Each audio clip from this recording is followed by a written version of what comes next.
empezar primero por los agradecimientos. Muchas gracias por estar aquí.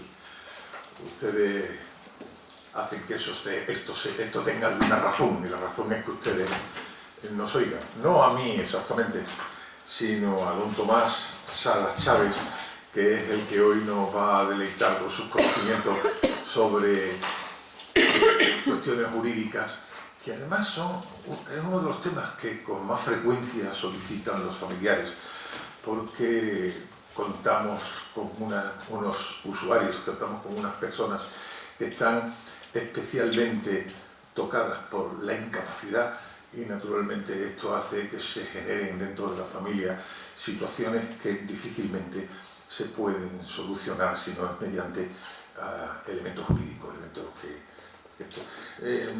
no sé si todos me conocen, soy Arsenio Hueros, pertenezco a la asociación de AFAE, que es la Asociación de Familiares de Personas con Alzheimer, y estamos en el momento, digamos, más álgido de las celebraciones sobre el Alzheimer. El día 21 fue el Día Mundial sobre el Alzheimer, y además seguro que ustedes en algún momento habrán oído por la televisión o por la radio, habrán oído noticias sobre el Alzheimer, esta enfermedad de la que no voy a hablarles yo hoy, pero que sería interesante que algún día pudiéramos charlar sobre ella. Sobre todo es lo que más nos interesa. Es más, no es que nos interese, es que además es uno de los objetivos que tenemos: difundir, dar a conocer lo que es la enfermedad de Alzheimer, que tanto afecta a la sociedad, una sociedad como la nuestra, en la que el mundo del Alzheimer está casi invisible. Entonces, parece mentira cuando digo la cifra de que aquí en Badajoz ciudad, hay 2.000 personas con Alzheimer. Muchas veces nos resulta difícilmente de creer, pero es una realidad. No sabemos el número exacto, pero si simplemente hacemos caso a la prevalencia de la enfermedad de Alzheimer, es el número que tenemos y es un número suficientemente claro. Naturalmente también tengo que agradecerle a la Real Sociedad Económica de Amigos del País y a su presidente, que nos honra con su presencia, que nos haya permitido estar aquí. Y para mí esta es parte de mi casa. Yo también pertenezco a la Real Sociedad, y don Francisco Pedraja, repito, es su presidente. Y naturalmente, como no, pedirle o darle las gracias también a don Tomás Salas Chávez, que es el que hoy nos va a hablar sobre un conjunto de aspectos jurídicos respecto a la enfermedad de Alzheimer. Tengo que decir que es colaborador nuestro boletín tiene una página, todos los boletines que hacemos, tenemos aproximadamente uno cada 2 meses, y don Tomás Salas es uno de nuestros colaboradores asiduos y no nos falla jamás en hacernos artículos que, vuelvo a repetir, son muy importantes para nosotros por esa razón que les he dado. Los aspectos jurídicos para la familia de las personas con Alzheimer son especialmente importantes. Naturalmente es abogado y es máster en aspectos jurídicos de la discapacidad por la Universidad de Castilla-La Mancha, y actualmente está como letrado en la Fundación para la Promoción y Apoyo a las Personas con Discapacidad en Extremadura, y además asesor jurídico en la Oficina para la Defensa de los Derechos de las Personas con Discapacidad en Extremadura. Tengo muchas cosas en común, porque yo probablemente gran parte de mi vida, o por lo menos desde los 30 años, estoy muy relacionado con estas cuestiones, con la cuestión de la minusvalía y la discapacidad y todo esto, por razones familiares y por razones de proximidad, incluso por razones profesionales. Nada más, no quería que dijera más de él, tiene muchas cosas, porque está muy claro que él, dedicándose a eso, pero prefiere que solo le diga de él estas palabras que he dicho, pero todas ellas van con nuestro agradecimiento por esas palabras que va a pronunciar. Muchas gracias. Bueno, pues nada, deciros... Si te parece, yo me voy a bajar, porque veo mejor desde ahí abajo. Luego subo. Pues nada, muchas gracias por la invitación que AFAE nos hace a Futuex. Decirles primero que la Fundación Tutelar de Extremadura es una entidad que existe en nuestra comunidad desde el año 2000. Lo hemos cumplido justamente hace unos días, en septiembre, los 14 años. y que nuestra labor fundamental es la del, como dice nuestro nombre, la promoción para el apoyo a las personas con discapacidad. Dentro de nuestro servicio está no solamente el asesoramiento y el apoyo, digamos, pues sobre todas las cuestiones que puedan plantearse en torno a las familias que tengan una familia con personas con discapacidad, sino que uno de nuestros fines fundacionales es el de la tutela de personas con discapacidad, es decir, que nosotros asumimos la tutela judicial de personas que por sus circunstancias familiares, enfermedad mental o simplemente eso, que en sus pueblos no tienen familia, pues nosotros somos sus tutores. La ponencia, vamos, la charla que quiero dar, yo quiero que sea un poco pues, más bien dinámica, es decir, que si ustedes quieren en cualquier momento interrumpir o hacer una pregunta, con levantar la mano es suficiente y así pues podemos entablar una charla pues, más dinámica. En cuanto al tema, pues en principio me plantearon aspectos éticos y legales, decía, en relación al Alzheimer.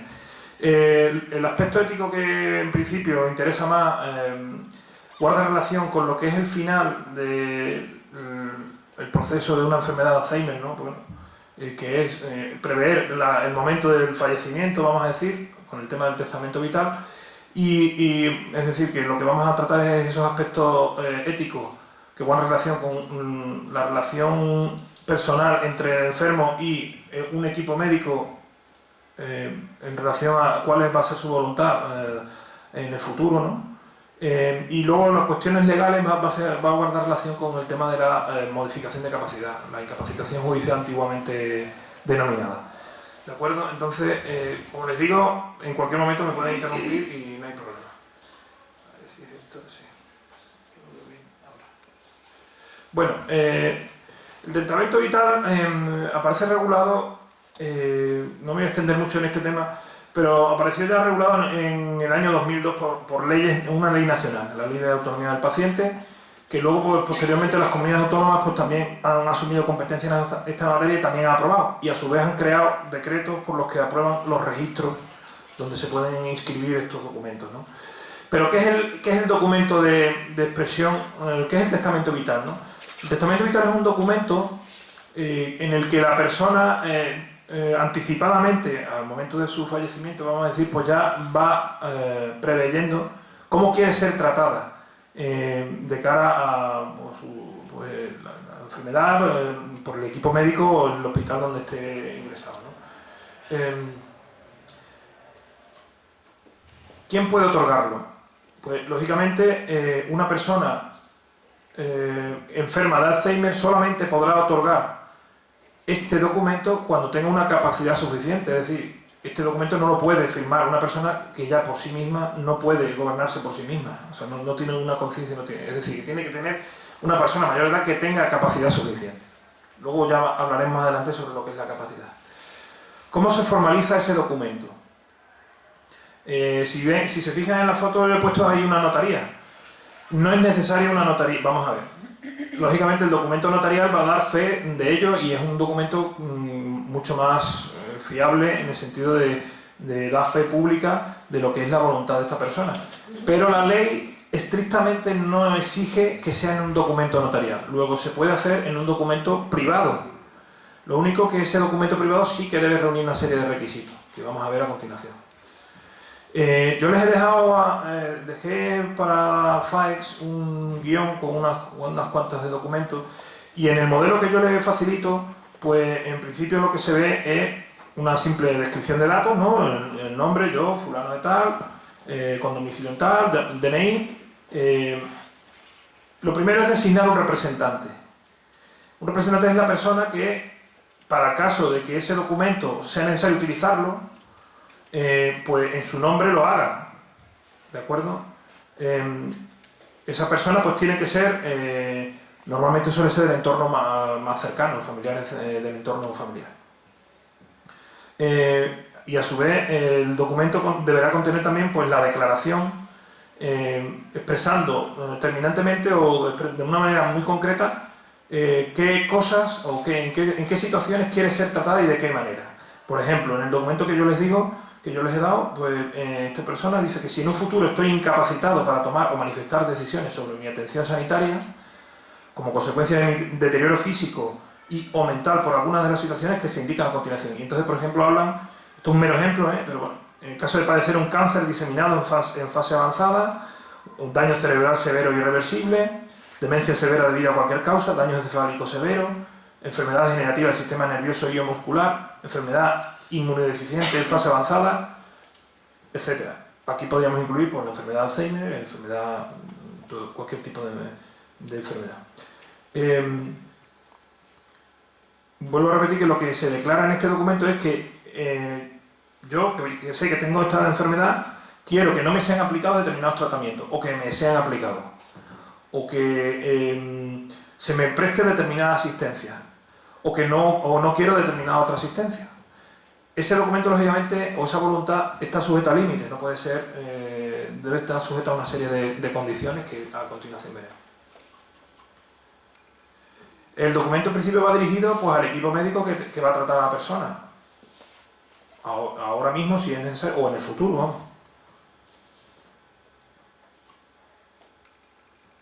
El representante, vuelvo a repetir, puede ser cualquier persona del entorno que sea mayor de edad y con capacidad suficiente, claro. ¿Cuál es la eficacia del documento? O sea, ¿qué eficacia tiene este documento? ¿Qué validez? Lógicamente, el documento tendrá validez en la medida en que la persona, una vez que ha firmado este documento, su estado, digamos, el grado de su enfermedad va aumentando de manera que ya no puede decidir por sí mismo, puesto que si la persona tuviera capacidad suficiente y expresase una voluntad contraria a lo que el documento establecía, lógicamente prevalece la voluntad expresada con posterioridad a ese documento. Es decir, que el documento está bien, pero siempre la voluntad de la persona, cuando tiene capacidad suficiente, va a prevalecer sobre ella. Sí, claro. En el documento de expresión anticipada de voluntades se puede registrar que una persona tenga deseo o no de ser ingresada en residencia o centros de día o cualquier otro tipo de recurso, o solo son cuestiones sanitarias. Son cuestiones más bien sanitarias. La ley hace referencia a la autonomía del paciente en el sentido de aplicación de tratamiento sobre todo. Porque esas cuestiones, digamos, ya de querer ser ingresada en un centro, hombre, como pueden incluirse, son perfectamente válidas. Lo que pasa es que el cauce es otro, porque el ámbito sanitario, lo que es el centro sanitario o el equipo médico, ahí no va a entrar, no te va a solicitar el centro por sí mismo, será el familiar que tendrá que hacerlo en su caso, ¿no? Pero bueno, en principio son cuestiones más bien de tratamiento médico, ¿no? Vale. Por ejemplo, un supuesto muy concreto de este tipo de prevalencia sobre el documento es el tema del consentimiento informado.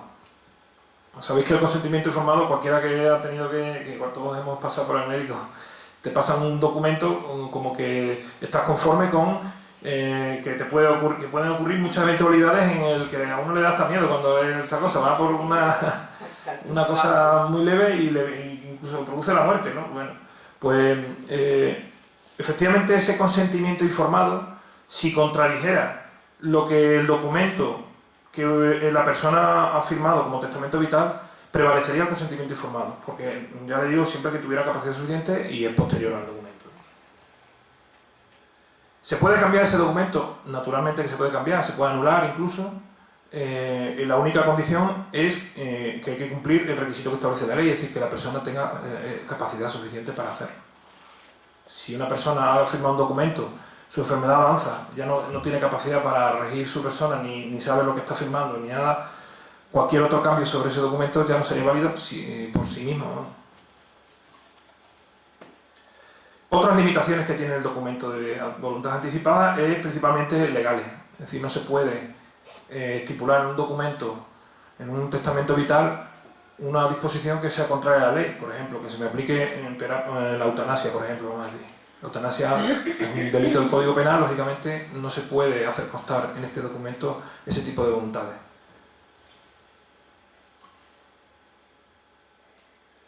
Bueno, los deberes que tienen los profesionales, es decir, la persona, sí, claro. ¿Ni siquiera la eutanasia pasiva? La eutanasia pasiva también, si no recuerdo mal, también sigue siendo un delito del Código Penal. Sigue siendo un código. Lo que se puede hablar es de cuidados paliativos, se puede hacer constar en el documento, pues quiero ser tratado con determinados cuidados paliativos, Eso sí, eso no plantea ningún problema ético de ningún tipo. Sí, esos tratamientos agresivos para salvar la vida y todo eso se puede decir que no lo quiere. Que te lo Normalmente esos documentos se hacen precisamente para eso. Personas que no quieren ser ya... que se les prolongue la vida artificialmente, vamos a decir. Normalmente este documento está pensado para esos supuestos. Pero lo que no se puede ir más allá de lo que la ley permite, claro. La persona entonces, vuelvo a repetir, ha firmado este documento, ha nombrado un representante, y por cierto, el documento, se me ha olvidado decirlo, también tiene que estar firmado por 3 testigos, de los cuales al menos 2 deben tener, no deben tener un parentesco hasta el 2.º grado, por lo menos. Es decir, que no podrían ser pues padre e hijo, en fin, ahora mismo, pues, bueno, hermanos sí, porque es... hermanos son... no, hermano es 3.er grado, ¿no? Me parece ya. Y, en fin, hasta el 2.º grado, dice la ley, en principio es padre e hijo normalmente, vamos. Ya le digo, de los 3, 2 no pueden ser parientes hasta el 2.º grado. Una vez firmado ese documento, ya sea notario o privado, se le entrega normalmente pues, al equipo médico, a través de, o bien del hospital, o bien la Dirección General de la Consejería de Salud y Política Social, o bien a través del propio médico, digamos, o bien directamente en el registro, que ya veremos a continuación cómo es ese registro. En este documento también tiene cierto protagonismo, vamos a decir, el equipo médico, en el sentido de que ellos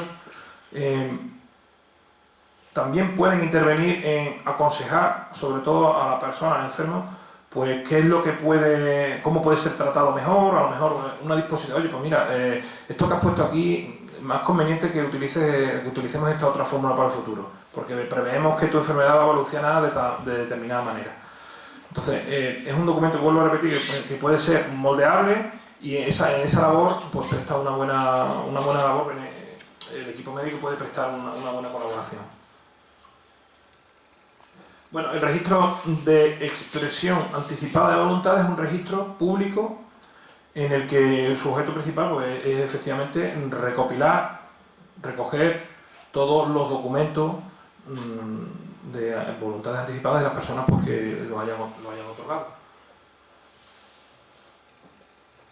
¿Cómo se hace la inscripción? La inscripción se hace mediante una solicitud que hay que presentar, vuelvo a repetir, en el registro bien del hospital, en este caso en Infanta Cristina, bueno, o también en Perpetuo Socorro, debe tener un servicio administrativo que te recoge este tipo de información.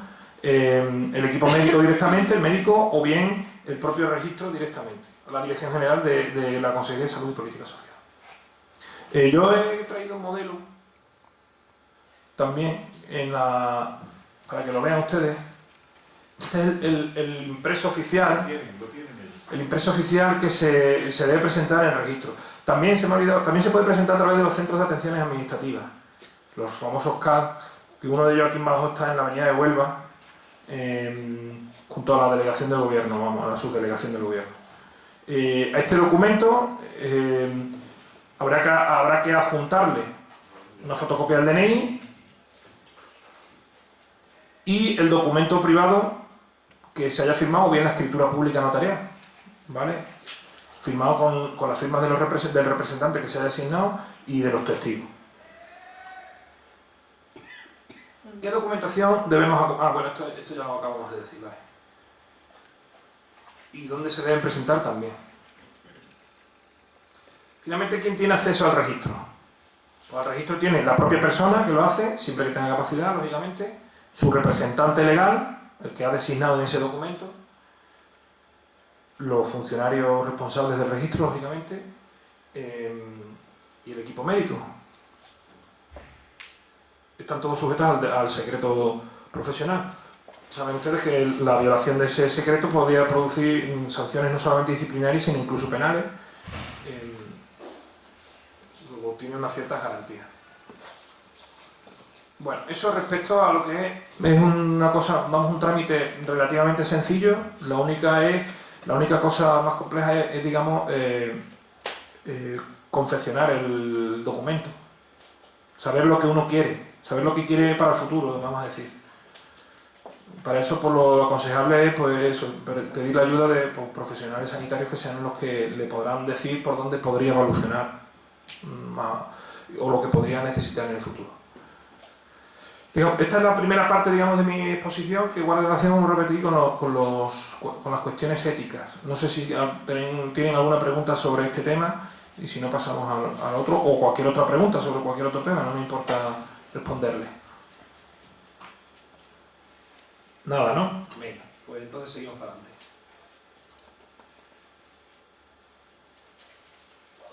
Bueno, la segunda cuestión es la modificación de capacidad. Sí que afectaría a situaciones en las que la persona, el enfermo, digamos que no está en esa situación tan extrema ya de que ya se va viendo el final, sino más bien en situaciones en las que ya, iniciales, en las que la persona empieza a tener déficit de capacidad en el sentido de que ya no es capaz de gobernarse por sí misma. Y además eso su conducta lo va a demostrar, no es difícil de averiguar. Por cuanto que una persona empieza a presentar pues, conductas que malgasta dinero o que hace consumos extraordinarios o que consume determinadas sustancias de manera pues, descontrolada, ¿no? Acompañado de alguna enfermedad, pues produce situaciones eso, de incapacidad. Lógicamente, mientras una persona no se inicie un procedimiento judicial, o sea, con este tema, pidiendo la modificación de su capacidad o incapacitación, esa persona a los efectos legales es perfectamente capaz y por tanto será responsable de sus actos y por tanto responderá de todo, desde el punto de vista civil, penal y todo. Lo digo a efectos de personas que padecen alguna enfermedad y les pueden engañar, vuelvo a repetir, pueden firmar contratos, a efectos legales sería perfectamente válido y sin embargo, pues, si estuvieran protegidos con la institución de la modificación de capacidad, como la tutela o la curatela, esas cuestiones se podrían sortear. Lo primero que hay que decir sobre la incapacitación es que no hay que asustarse, porque la familia, sobre todo las que tienen, porque yo este tema lo hemos tratado, sobre todo lo tratamos con el síndrome de Down muy frecuentemente. Las familias tienden a asustarse con la incapacitación de una persona, puesto que la incapacitación lo que supone es la muerte, digamos, civil o en vida de una persona, en el sentido de que se le van a privar de sus derechos. Claro, lo que hay que saber es que esa privación de derechos es porque es en interés de la persona. O sea, a un juez no se le va a ocurrir privarle de derechos a una persona porque venga un familiar y lo diga, sino tendrá que demostrarse. Tendrá que ser un caso muy evidente, muy claro, muy apoyado en informes médicos y, lógicamente, pues con la intervención del Ministerio Fiscal. Pero en principio es un trámite que no es muy complejo, lo único que requiere es unos pasos. Hay que conocer, lógicamente, nuestros derechos, pero también las obligaciones. Porque la persona que asuma la tutela o la curatela de una persona que está judicialmente incapacitada, lógicamente va a tener unas obligaciones, porque se va a convertir en su responsable. Hay que conocerlo. Entonces, brevemente, sin querer meterme mucho en temas legales, o sea, jurídicos, vamos a dar dos conceptos. Uno que es el de la capacidad jurídica como tal, que es eso de tener capacidad jurídica, y otro que es tener capacidad de obrar. La capacidad jurídica, digamos, que es la aptitud, la capacidad que tenemos toda persona por el simple hecho de nacer. Es más, incluso antes de nacer tenemos derechos. El concebido y no nacido, dice el Código Civil, tiene incluso derechos sucesorios, ¿no? Luego, la capacidad, vuelvo a repetir, es la aptitud que tiene uno por el simple hecho de nacer. ¿Qué ocurre? Que hay personas que, lógicamente, por una discapacidad, por una enfermedad, no tienen tienen esa actitud para ser sujetos de derechos y obligaciones, pero no tienen no tienen actitud para ejercerla, para ejercitar esa capacidad. A eso es a lo que se denomina capacidad de obrar. Bueno, pues el procedimiento de incapacitación lo que persigue precisamente es limitar esa falta de suplir, vamos a decir, esa falta de capacidad de obrar. O sea, una persona que no tiene capacidad suficiente para ejercitar sus derechos, le vamos a buscar una institución que le sustituya, a través de lo que se denomina tutela o la curatela. Estos son los conceptos. No sé si estoy siendo muy farragoso, pero vamos, es un concepto así que hay que conocer.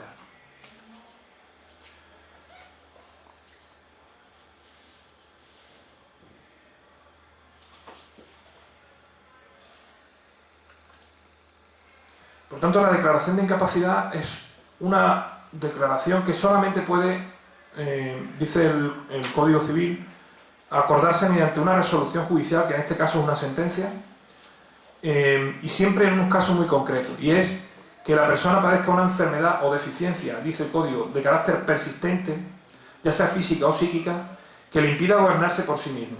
Es decir, que no es suficiente padecer una enfermedad, sino además habrá que demostrar que esa enfermedad hace que le impide gobernarse por sí mismo. Y además habrá de ser una enfermedad persistente, es decir, que esté demostrado que no son periodos que van y vienen, sino que hay una continuidad en esa situación.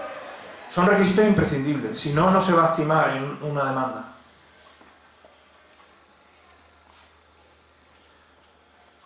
Esa resolución judicial determinará si esa capacidad, si la falta de capacidad que tiene la persona es total y absoluta o es parcial, porque hay muchos grados, la discapacidad pues tiene muchísimos grados. Hay personas que y muchas eventualidades, o sea, hay personas yo conozco personas con más del 65% de discapacidad y enfermedad, y ellos son autónomos perfectamente y no tienen ningún problema. Y sin embargo, personas que tienen un 35% y sin embargo no tienen capacidad suficiente para hacer determinadas gestiones, ¿no? Entonces, pues, vuelvo a repetir que la sentencia lo que trata es determinar la capacidad que tiene, y entonces lo que va a hacer va a ser tratar de suplirla.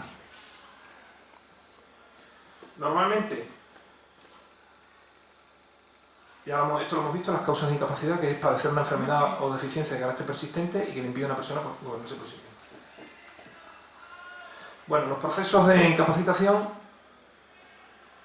es un proceso civil además especial, que se sustancia por los trámites del juicio verbal, que significa que es un juicio muy sencillo. Es decir, que no está sujeto a muchas formalidades, ni mucha documentación, ni muchos trámites, ni tarda mucho en el tiempo. Lo único que es verdad que como esa competencia la tiene asumida el orden judicial, digamos, el ámbito judicial, pues lógicamente hay que hacerlo en salas, es necesaria la presencia de abogado y procurador, hay que presentar informes médicos, en fin. Luego veremos las fases, pero bueno. El presunto incapaz normalmente suele ser llamado en el juicio.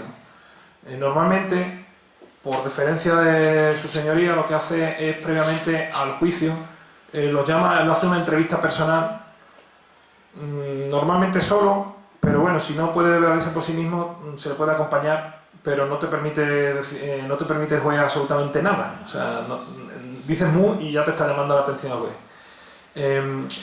Pero lo que hace el juez es el examen del incapaz, se llama, que es lo que le suele hacer preguntas pues, de tipo personal, relativos con su ámbito personal, como por ejemplo, pues yo qué sé, vas a la compra, te vaceas solo, ¿qué sueles comer? Para que determinar un poco su ámbito personal, y luego de tipo económico, por ejemplo, si sabe lo que es un préstamo, por ejemplo, o si va al banco solo, o si necesita ayuda para ir al banco. Se le suele preguntar ese tipo de preguntas domésticas para determinar el grado de capacidad.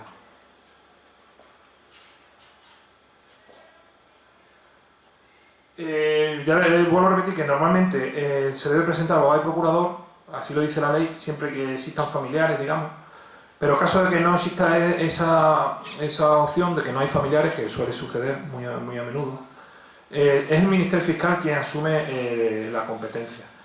Tiene el deber de promover el procedimiento y además lo hace por una manera ágil y rápida.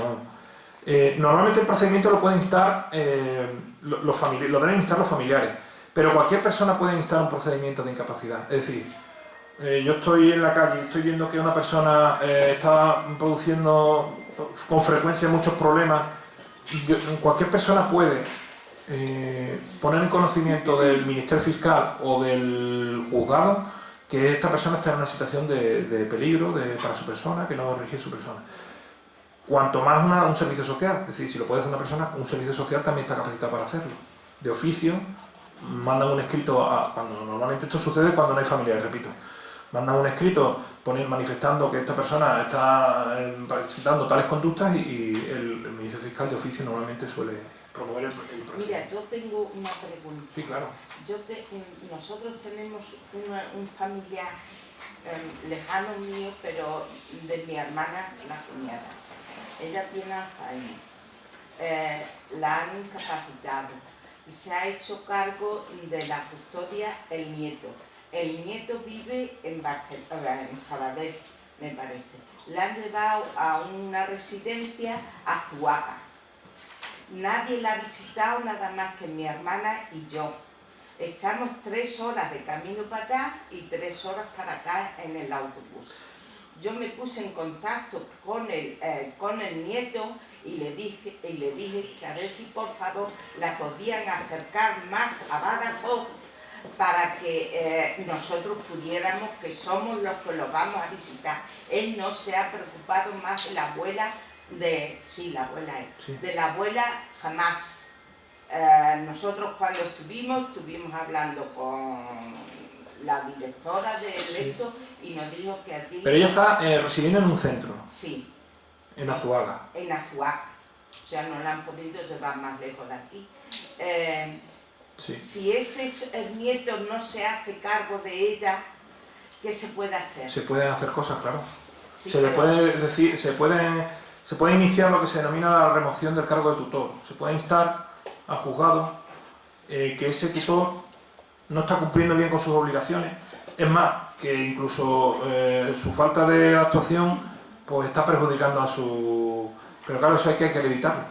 Claro.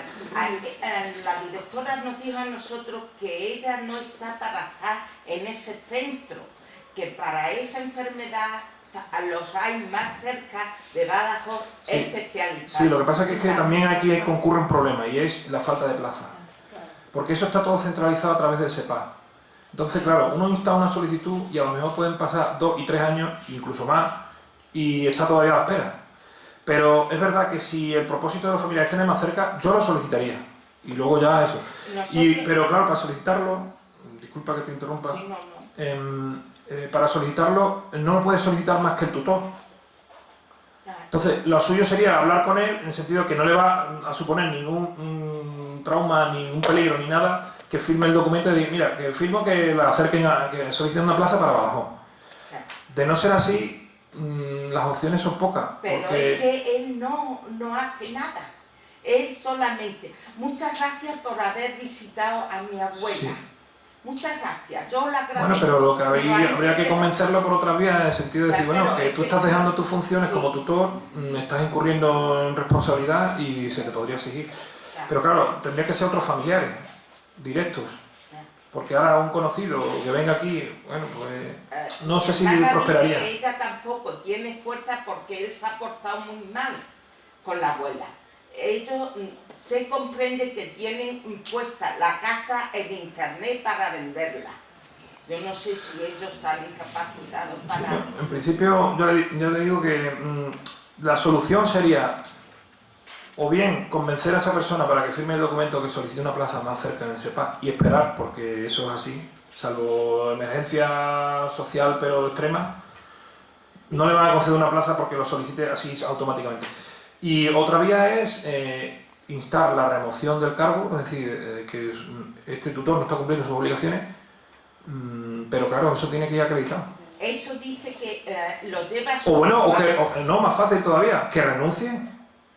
Que él no puede hacerse cargo y que sea otro familiar más cercano el que se haga cargo. Es lo que se llama la excusa, que lo vamos a ver también. Él dice que eso lo lleva a su abogado.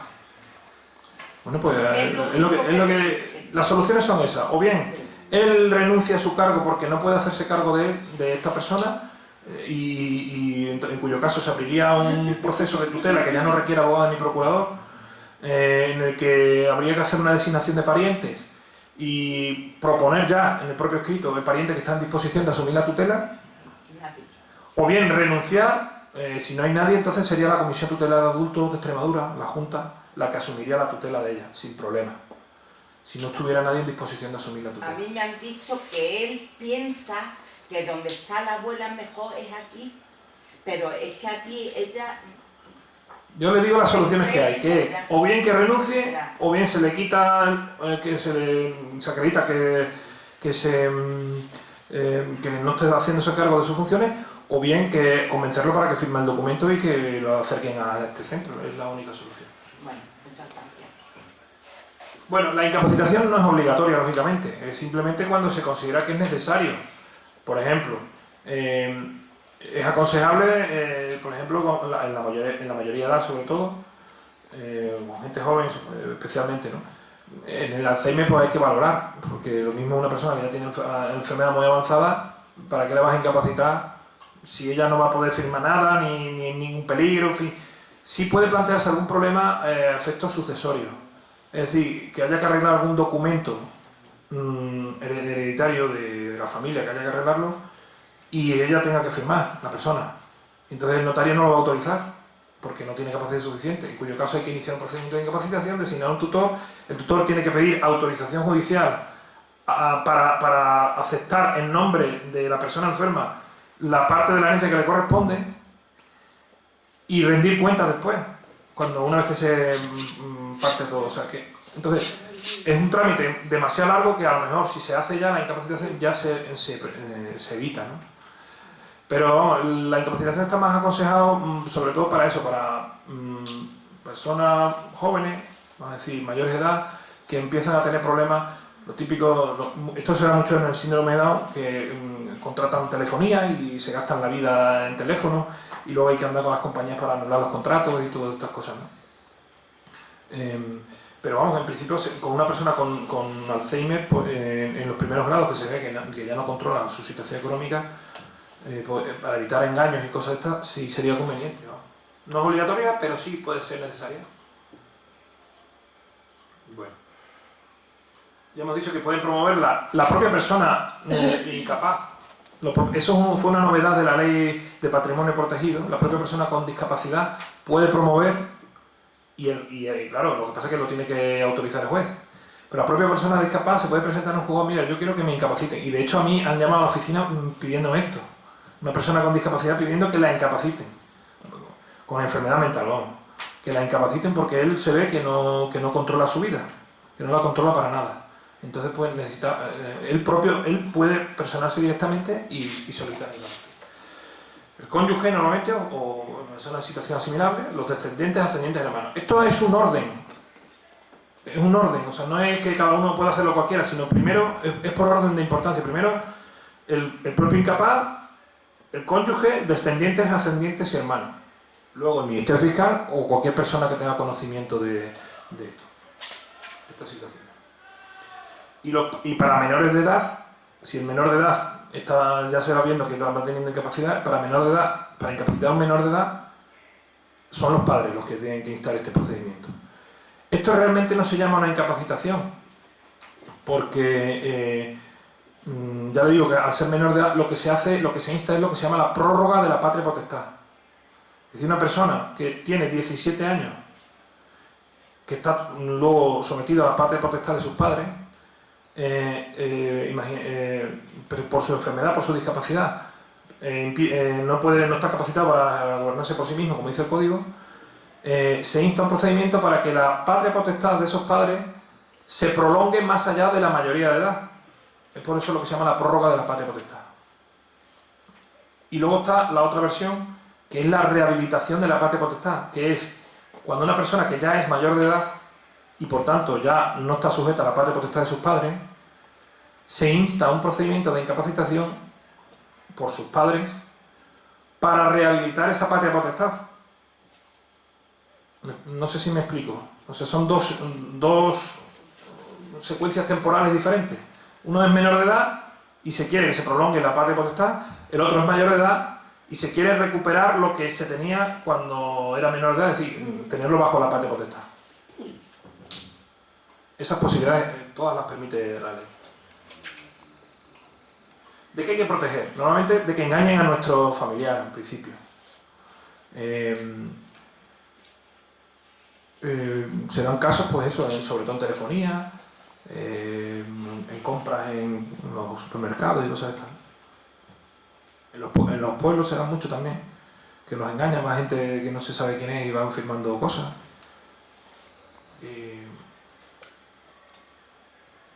De que nuestro familiar haga algo que le pueda perjudicar, pues que pueda firmar que dona tales bienes a no sé qué.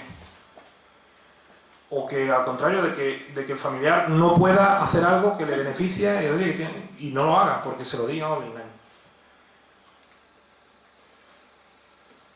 En caso de incapacitación total, es decir, en caso de que el juez considera que la capacidad de esta persona es completamente, o sea, que esta persona es completamente incapaz, se decretaría una modificación total y se le designa un tutor. Y si lo considera que tiene cierta capacidad, la incapacitación sería parcial y se le nombraría lo que se denomina el curador.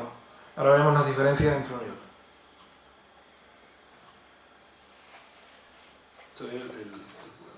Es una obligación del código, de la ley, lo dice la ley de enjuiciamiento civil, que en la propia sentencia se especifique qué actos puede y qué actos no puede realizar.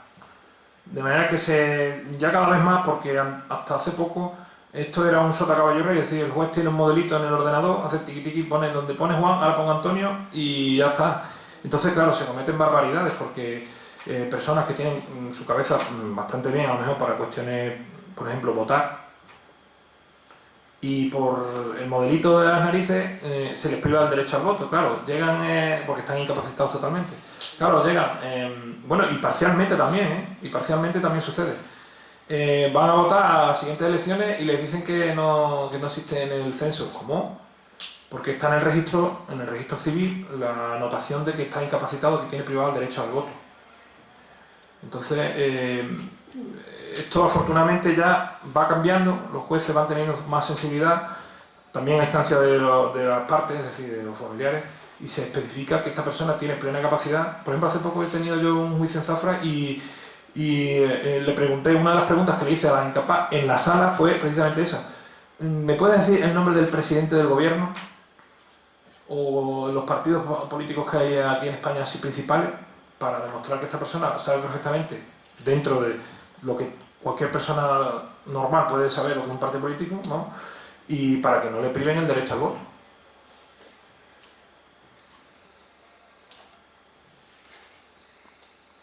La confusión de las familias principales son esas, que normalmente piensan que se perjudica al familiar con este tipo de medidas.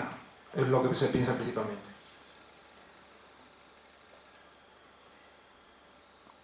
Que como que son ya ciudadanos de segunda, porque los incapacita, ya le estás privando de muchas cosas y tal. Y luego perjuicios sociales, ¿no? Los principales argumentos a favor de la incapacidad es efectivamente que se van a tomar todas las medidas y garantías necesarias. Es decir, que esto no es una cuestión de que se presenta un familiar o cualquier persona y dice, no, mira, que es que esta persona está aquí. No. Esto se va a tomar muchas garantías antes de adoptar una medida esta.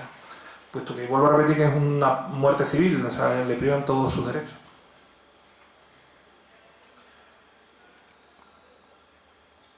Bueno, este tercer punto que pongo aquí yo es que ya les explicaba anteriormente que el sistema que tenemos en España de incapacitación lo que pretende es sustituir la falta de capacidad de una persona. Bueno, este sistema ya, digamos que ya está obsoleto, porque en el año 2008 entró en vigor una Convención Internacional de Derechos de Personas con Discapacidad, que una de las consecuencias o uno de los mandatos de esa convención es que este modelo se sustituya. Es decir, el modelo de sustitución ya no vale, puesto que lo que se debe hacer es un apoyo en la toma de decisiones, que se dice. Es decir, lo adecuado no es privar a una persona de sus derechos porque tenga una discapacidad, sino que lo adecuado es procurar que esa persona que tiene esa falta de capacidad, darle los apoyos necesarios para que pueda ejercer esa capacidad sin privarle de esos derechos. Bueno. El procedimiento es ya le digo, un juicio verbal muy sencillo, tiene una demanda, una contestación si es que alguien se opone, digamos, el propio incapaz se opusiera. Imaginemos que un familiar, es frecuente, un familiar presenta una demanda de incapacitación contra su hijo, su hermano, y el hermano no está de acuerdo y se opone, se puede oponer, habría una contestación. Hay un traslado al Ministerio Fiscal si no es el que asume la defensa, o no es el promotor de la demanda.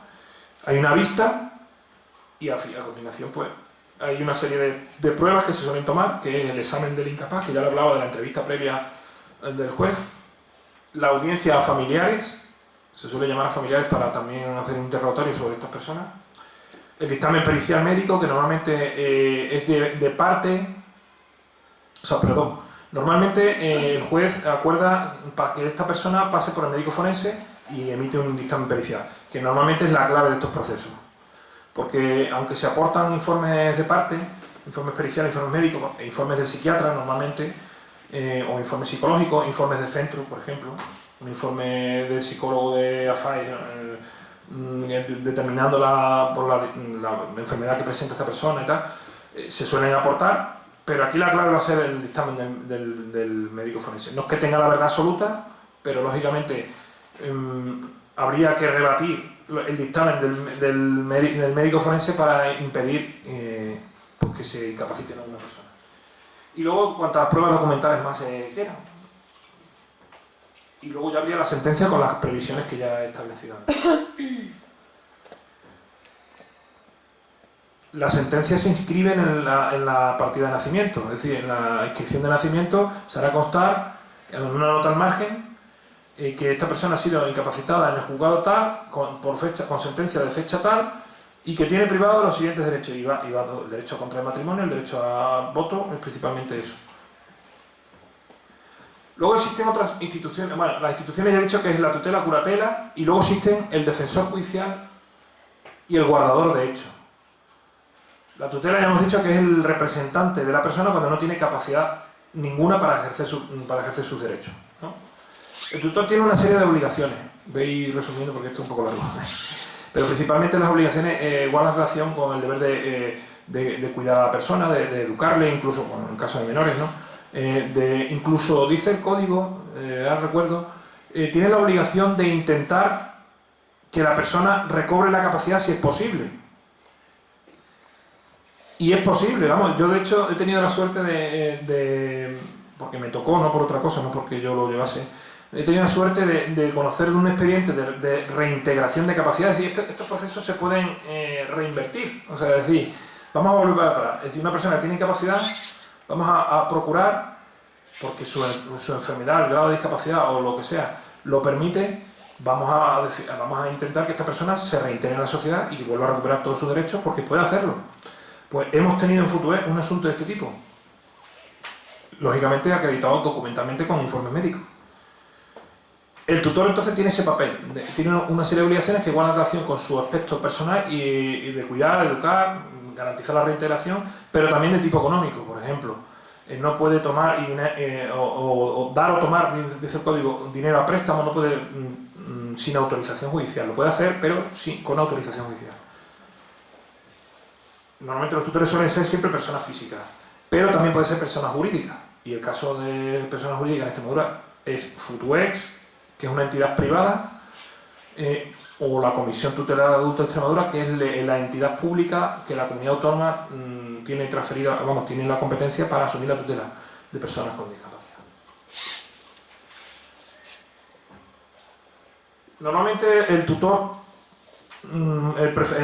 preferido debe ser siempre el que designe el propio tutelado. Es decir, un tutelado puede designar en un documento que es similar al testamento vital, vamos a decir, pero trasladado a esta materia.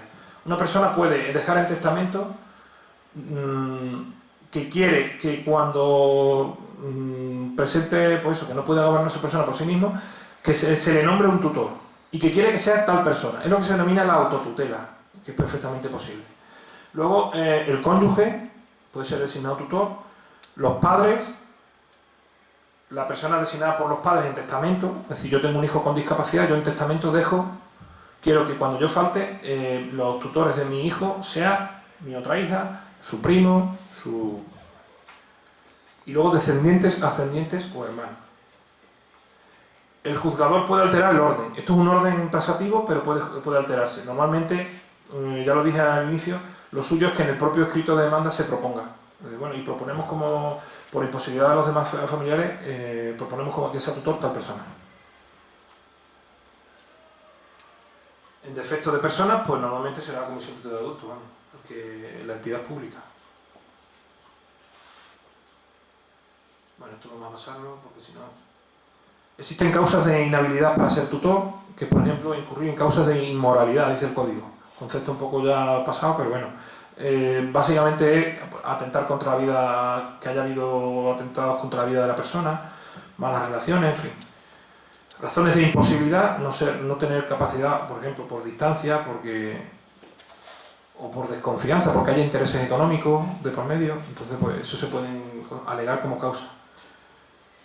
Incluso por prohibición, el familiar puede decir en el testamento, y además quiero que esta persona nunca sea tutor de mi hijo, porque tiene, por lo que sea. La remoción de tutela, que ya hablamos antes, es la posibilidad de cambiar ese tutor porque no está cumpliendo bien sus funciones. Ya lo he explicado antes. Y la excusa, que puede ser, las razones de la excusa pueden ser por edad, por enfermedad, por ocupaciones, en fin. Siempre que esté justificado se puede alegar en el juzgado. Las obligaciones ya lo hemos visto. Del tutor. Sí, claro. ¿El tutor debe solicitar autorización judicial para el ingreso en residencia? Sí, es una de las obligaciones del código. En los casos en los que esto no se haga, se puede hacer A posteriori. a posteriori se pasa un poco... Sí, bueno, no pasa nada, es simplemente comunicarlo, Vale. que se le ha solicitado una plaza en tal centro porque por imposibilidad de... O sea, solicitar la autorización y que se la ha solicitado por necesidad y ya está. No tienes que aludir tampoco mucho a si la has hecho antes o después, vamos. Tú solicitas la autorización, porque el juzgado no va a saber tampoco si tú ya lo tienes ingresado o no, ¿no? O menos... ¿Sería sensible al caso del centro de día o más bien por ser ingreso? ¿Perdón? ¿Sería sensible al caso del centro de día? Quiero decir, también habría que hacer lo mismo. ¿O se entiende que al ser ingreso permanente...? Claro, no, ingreso entiendo yo que es el ingreso en un establecimiento residencial. Residencia. Claro. Pero es obligación de todo comunicarlo. Ya. Pedir la autorización, no comunicarlo, pedir la autorización previa. El tutor también tiene derechos, y en concreto el principal derecho es económico. Es decir, tiene un derecho a lo que se llama una retribución, que dice el código que debe ser entre el 4 hasta el 20% del líquido, remanente líquido, anual de la persona. Porque, lógicamente, el tutor, entre sus obligaciones también está la de rendir cuenta anual de cómo está la situación económica. El tutor que no sean los padres, eso hay que aclararlo. Los padres normalmente cuando se están designando tutor a su hijo, son tutores de sus hijos, no se exige como obligación el de rendir cuentas. Pero cuando son personas distintas de los padres, por ejemplo hermanos, o primos, o sobrinos, o tíos, normalmente, o sea, no normalmente, es una obligación del código rendir cuenta anual. Normalmente Futués esto lo ayudamos nosotros, o sea, le facilitamos a la familia, le pedimos una serie de documentos que nos tienen que aportar, que normalmente suelen ser los saldos bancarios y poco más. Si ha habido alguna operación mercantil o algo, pues documentación eso, y se aporta al juzgado y el juzgado da el ok. Normalmente no hay problemas con este tema. ¿Y esa rendición de cuentas la reclama el Ministerio Fiscal o algo? ¿O lo hace el tutor? Es una obligación de la persona. Si no lo hace, hombre, yo llevo 7 años en Futués, nunca he visto que un juzgado o un fiscal llame a Futués, pues, oye, que no has presentado la rendición de cuentas, o a una familia que no has presentado la rendición de cuentas. Pero si sucediese cualquier problema, es decir, que se parta una herencia o que haya algún problema, y se citen a los testigos o se cite a esta persona y se vea que es incapaz, se nombra al tutor y se le pidan cuenta, entonces posiblemente sí... ¿Pero hay algunos periodos establecidos? O sea, hasta finales de año por sistema... Sí, normalmente si no lo has hecho nunca, pues se hace ya la primera vez y a partir de pues ya además el propio auto, porque eso se resuelve por auto, el propio auto te señala, bueno, y ya queda usted convocado para el día tal, como fecha límite para la presentación de la rendición de cuentas del año siguiente. Normalmente. También se hace en la rendición de cuentas normalmente una referencia a la situación personal. Pues sigue residiendo en tal persona, en tal sitio, su estado de salud es bueno, se le informa de todo al juzgado, sí. Vamos, por lo menos en la práctica de Futués. Luego ahí cada uno hace... Hay barbaridades también, pero vamos, normalmente... Bueno, la curatela es lo mismo que la tutela, vamos a decir, pero exclusivamente limitado al ámbito económico.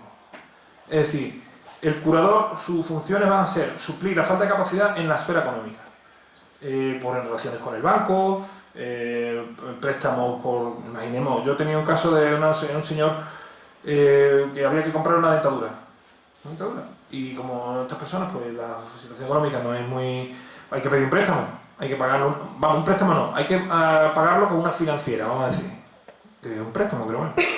Y pues claro, hay que pedir autorización judicial si supera un límite de dinero. Es decir, a lo mejor por 300, 400 euros, pues el juzgado no te va a poner ningún problema. Pero si estamos hablando a lo mejor de 1.000 o 2.000 euros, es necesario la autorización judicial. O una obra en una casa, por ejemplo. Nosotros hemos ahora rehabilitado la vivienda de uno de nuestros tutelados y era una obra que superaba los 6.000 euros. Y hemos tenido que pedir un presupuesto, un informe pericial del Colegio de Arquitectos con un presupuesto y nos han dado ya lo que y luego ya lo hemos ejecutado la obra. O sea que hay cierta...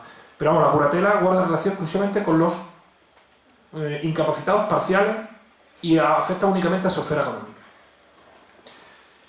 El defensor judicial es una figura muy interesante que es una institución que trata de proteger los derechos de estas personas durante el trámite que dura el proceso. Es decir, una persona no está incapacitada, se le va a incapacitar durante todo ese trámite. Puede suceder que tenga intereses económicos contrapuestos con otros familiares. Entonces, para evitar esos problemas se nombra un defensor judicial. El defensor judicial puede asumir esas funciones en el Ministerio Fiscal, pero también se nos puede dar una entidad jurídica o física. Por ejemplo, Futuex también somos defensores judiciales, sobre todo en cuestiones sucesorias. Pues recuerdo ahora mismo la partición de herencia de un tutelado. Su tutor tiene la obligación de pedir autorización al juzgado para partir esa herencia, pero como tiene intereses contrapuestos, puesto que también va a recibir parte de esa herencia, para evitar problemas se nombra un defensor judicial, que no puede ser uno de los herederos, tiene que ser una persona extraña. Entonces somos designados, Futuex designado como defensor judicial, y nos encargamos de aceptar en representación de esa persona incapacitada la partición de la herencia.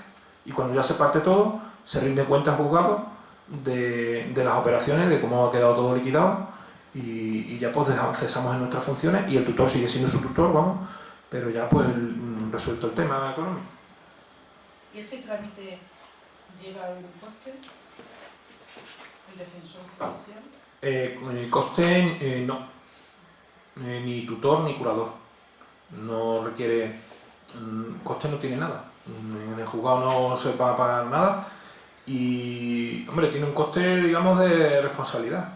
Es decir, así como te digo que tiene obligaciones en ámbito civil, también obligaciones en ámbito penal. Es decir, los daños causados por una persona incapacitada, como no tiene capacidad, no será responsable el propio incapaz, sino será su representante legal, en este caso su tutor. Es igual que los padres serán responsables de los daños que sus hijos causen, ¿no? Pues la incapacidad es exactamente lo mismo. De hecho, yo tengo asuntos también en la oficina de personas que han cometido delitos y el responsable de ese delito, como él es incapaz, civilmente va a responder la familia.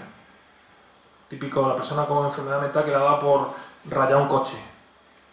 Han denunciado ese hecho normalmente se archiva porque es inimputable, pero se abre una pieza de responsabilidad civil en el que se van a evaluar los daños y esos daños tendrá que abonar la persona que ha causado el daño. En este caso no respondería el tutor. Por eso el tutor tiene que ser muy consciente de sus obligaciones en todo ámbito. Vamos, que no es común, esto no es que suceda siempre, pero que puede suceder. Y luego está el guardador de hecho, que es una figura residual del Código Civil, que es básicamente lo que en la generalidad de las familias sucede, que hay una persona que es la que se está haciendo realmente cargo de la persona enferma o incapaz. Pero no hay papeles por medio, simplemente es la persona que lo cuida, ¿no? Hay maneras de hacer constar eso por escrito, normalmente por testamento, e incluso judicialmente hay creo recordar un expediente para solicitar esto, que se le reconozca legalmente la condición de guardador de hecho, a efectos pues eso, de al menos poder ir al banco para sacarle el dinerito a la persona, en fin.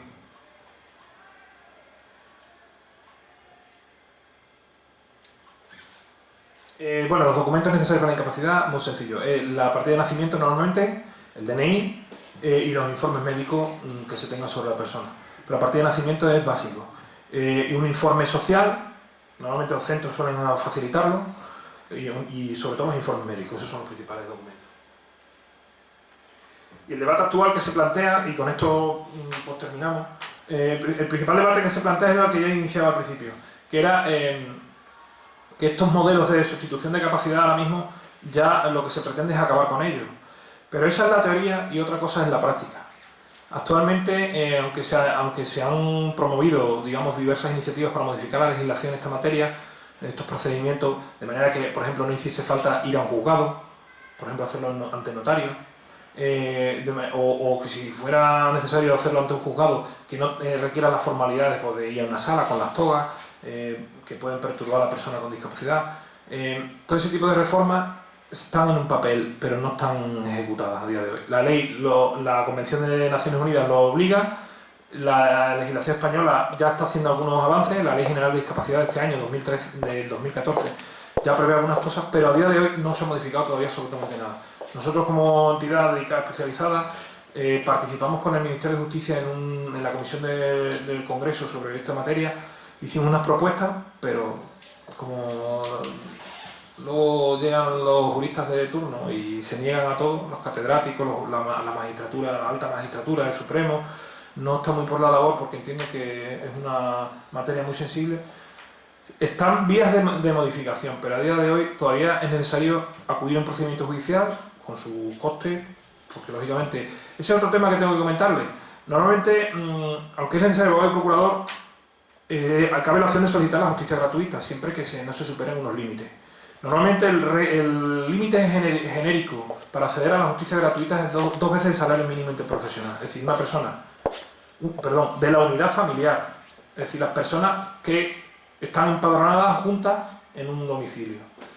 Los ingresos no superan el doble salario mínimo, el salario mínimo son 640 euros, pues 1.300 euros vamos a poner, accedería a la justicia gratuita. Esa es la regla general, pero en el caso de discapacidad, la ley de tasas judiciales estipula que modificó ese límite, y entonces, la ley de justicia gratuita estableció un límite que en vez de ser el doble serían, por causas de estados de discapacidad o enfermedad, en vez de ser el doble, el cuádruplo del salario mínimo.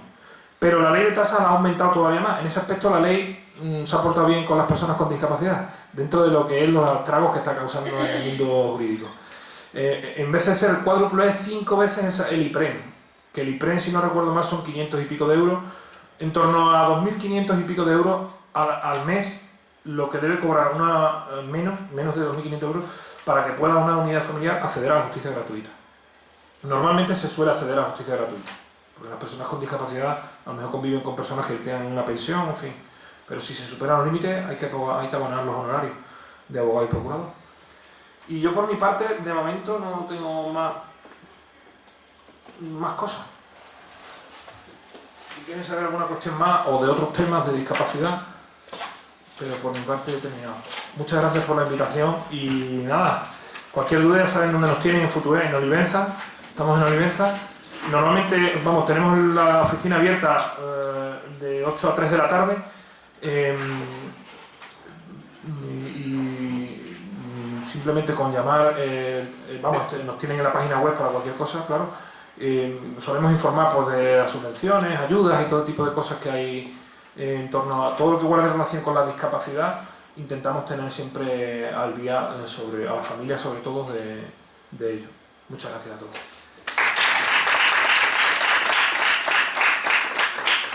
Bueno, pues muchísimas gracias. Ha sido muy ilustrativa, sobre todo muy sencillita. Un poco larga. Interesante. Pero yo creo que ha sido ilustrativa, ¿verdad? Merecía la pena el oírlo, porque es una situación en la que nos podemos encontrar cualquiera de nosotros. Cualquiera de nosotros en el caso nuestro, en el caso de la enfermedad de Alzheimer, que es muy habitual. La realidad es que es muy habitual, porque a poco que se tenga algún tipo de bien, esos bienes, luego la persona que es incapaz y te aporta su nombre, pues siempre hay un problema, siempre hay problemas. Y esto significaría, lógicamente, la necesidad de acceder a uno de estos instrumentos judiciales que permiten hacer ello. Bien, yo creo que es la hora de las preguntas, aunque ya ha habido algunas, creo que merecería la pena. Yo ya tenía una de principio, y es que ¿qué razones hay para que la incapacidad pueda ser reversible? Tiene que ser, lógicamente, imagino, pero bueno, la respuesta es tuya, la respuesta es, supongo que tiene que recupere esa capacidad. Pero... De hecho, principalmente son aquellos, sobre todo en casos de enfermedad mental. Sí. Hay determinadas enfermedades o trastornos psicológicos que... es que ahora mismo no recuerdo qué tipo de discapacidad era esta chica. Era una chica en Zafra y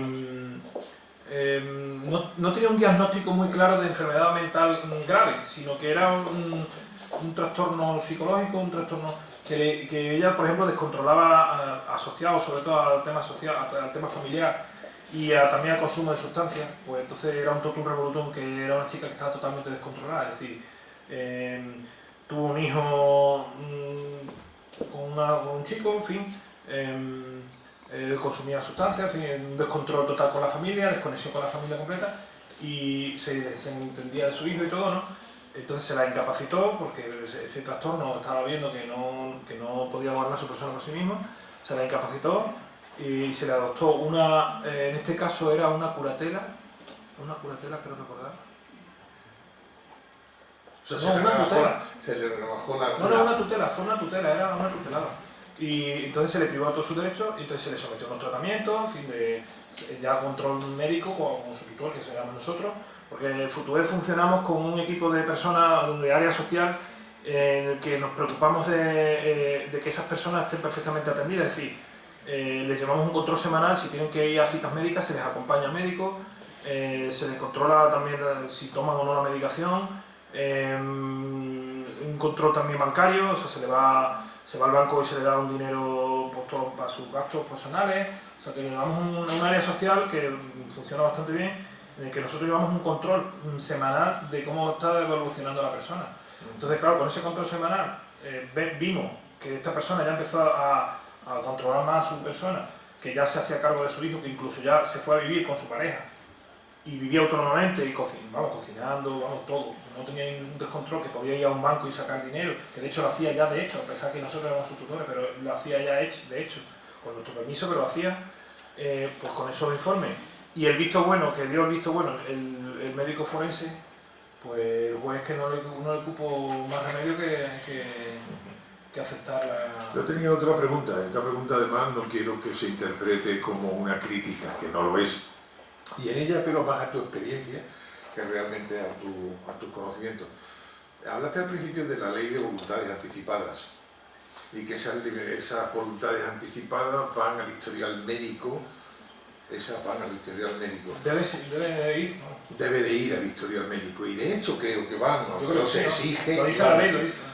Lo que sí es verdad es que en su momento, en algunas de otras charlas en las que hablaban sobre la ley de voluntades anticipadas y de que algunas personas lo habían hecho, parece ser que luego no le hacen mucho caso. ¿En tu experiencia es así o sigue siendo? Yo es que a mí tampoco, nosotros, el ámbito del testamento vital, no tenemos una relación, porque nosotros en la área social, nuestra asistencia es más bien de familiar, o sea, no familiar, sino en los domicilios, a domicilio o en los centros. Pero no tenemos, en el ámbito sanitario no tenemos un contacto exactamente con ellos. Pero entiendo que en principio si la ley lo exige debería estar siempre. Es decir, y si en el historial médico existe ese documento y en ese documento se dice eso, se debe respetar. Y por eso está la figura del representante. El representante debe exigir informar, claro, que se cumpla la voluntad de esa persona. Claro, no era una crítica, es sencillamente que creo que si eso existe, es un debe respetarse, y si no tendríamos que exigirlo, sobre todo en las circunstancias del Alzheimer. Son unas circunstancias muy particulares, son muy específicas y lógicamente creo que debería ser una exigencia por nuestra parte de que se respete, que para eso existe ese documento. ¿Alguna pregunta más, María Jesús? Sí, más que una pregunta es una reflexión. La reflexión sobre el tema de la resolución de la ONU. De lo que se trata es de que la persona tenga incapacidades por actos jurídicos, no incapacitarlo en total. La ley española efectivamente ha empezado a hacer unas reformas, pero justamente en lo que se requiere terminarla, como hay un plazo porque es de obligado cumplimiento. Ya se lo pasamos, sí. Pero hay unos plazos, pero es que daba miedo. Tuve la suerte de asistir a una jornada que organizó la Fundación Áquita en el Colegio de Notarios de Murcia, y claro, la que les cae a los notarios encima es mayor. Bueno, es interés, porque claro, tiene que ser el persona. notario el que en ese momento evalúe a la persona y diga si es capaz o no es capaz para hacer el acto jurídico que se le presenta. Y claro, ellos dicen que claro, ellos de notariado mucho, pero que depende, ¿no? Porque hombre, lógicamente se le ha dado casos de personas, incluso personas que padecían Alzheimer, que le hacen una pregunta y contesta que sí. claro, claro. Lógicamente eso requeriría una formación específica. Efectivamente, claro. el ser mayor, que es lo que adolece la justicia en general. Porque a lo mejor lo pregunta nuevamente 2 veces más y a la tercera te dice que no. Ya. Ya estás viendo que hay una incongruencia. Sí. Y era simplemente la reflexión esa de que si ya no es la justicia, sino el notario el que tiene que decidir en este momento, es un señor que se ha dado el caso, que va con sus hijos, que son sus hijos de su alma, y va a vender un piso y ¿es usted conforme con la venta? Le insiste el notario, dice sí, pero luego resulta que no. Hombre, en principio la convención dice lo que dice, que es que las personas con discapacidad tienen exactamente los mismos derechos que las personas que no están en situación de discapacidad. Sí. Y eso pues implica eso. Pero claro, eso hay que articularlo y da miedo en algunas instancias, sobre todo judiciales, ¿no? Bueno. ¿Alguna pregunta más? No, pues entonces agradecerle a don Ramón su amabilidad, sus palabras, su conocimiento que nos ha transmitido en este día. Muchas gracias. Nuestra vicepresidenta le va a hacer entrega de un pequeño recuerdo que Mari Carmen es nuestra vicepresidenta y yo creo que es ella la que debe hacer todo.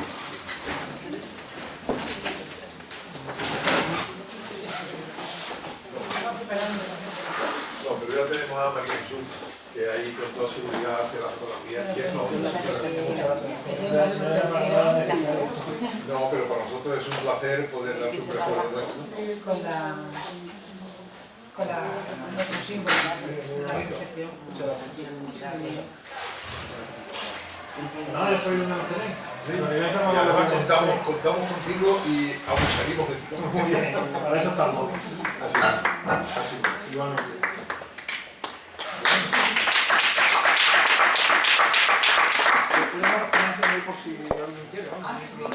Muchas gracias por vuestra asistencia.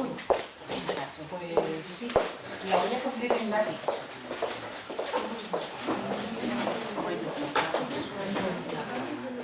Ya nos veremos. Y que